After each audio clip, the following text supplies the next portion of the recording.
still refer to our great country as the land of the gold.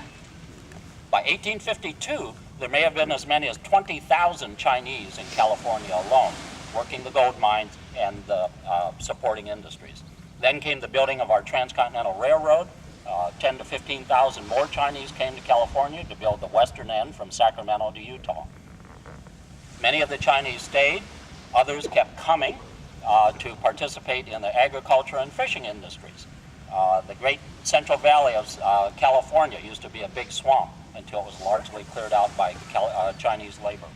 My wife and I live in Alameda, over on the East Bay side, and we drink our water from reservoirs dug by Chinese labor around the turn of the 20th century. In fact, there are tunnels coming through the East Oakland Hills that bring our water down to the lowlands. So there are a lot of Chinese here in California and throughout the West. As a group, they tended to work longer, harder, but most importantly, cheaper than other groups did. So other groups started discriminating against the Chinese, including the labor unions. They got behind the effort as well. The state of California took the lead. They took away the right to vote from the Chinese, the right to own property. Chinese children could not attend public schools. There was a head tax placed on the Chinese. Just because one happened to be Chinese, they had to pay an extra fee to the state of California. Let's think now about the great earthquake and fire in San Francisco, 1906. It burns down the Hall of Records. Why is this important? When we examine the Chinese Exclusion Act, we find that there are some loopholes, there are some exceptions to it. It was designed to keep male workers out of the country, but the exceptions were diplomats, teachers and students, merchants, because they bring money into the country, and most importantly, sons and daughters of merchants, sons and daughters of American citizens of Chinese descent are still allowed to freely immigrate to the United States. It's just the young male workers that were intended to be kept out.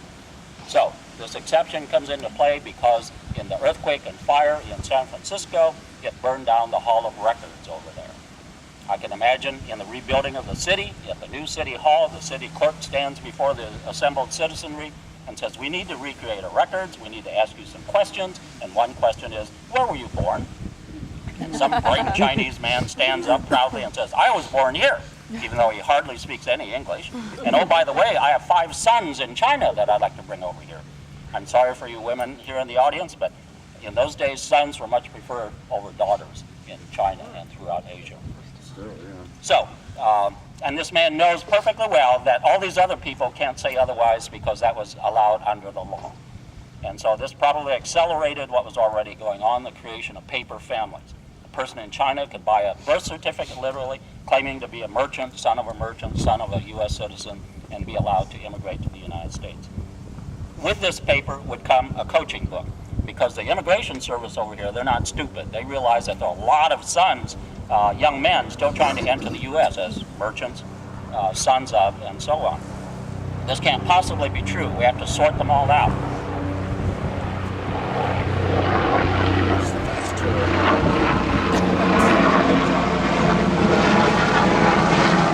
With this birth certificate would come a coaching book to tell the paper son everything he needed to know about his family and his background, because the immigration service, they're not stupid. They realize that there are a lot of Chinese still trying to enter the United States.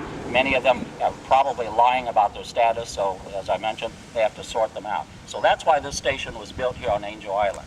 They used to conduct investigations in a drafty warehouse on the docks of San Francisco prior to 1910, but this station was supposed to be the solution. It was known as the guardian of the Western Gate by the immigration officials. The term Ellis Island of the West came much later.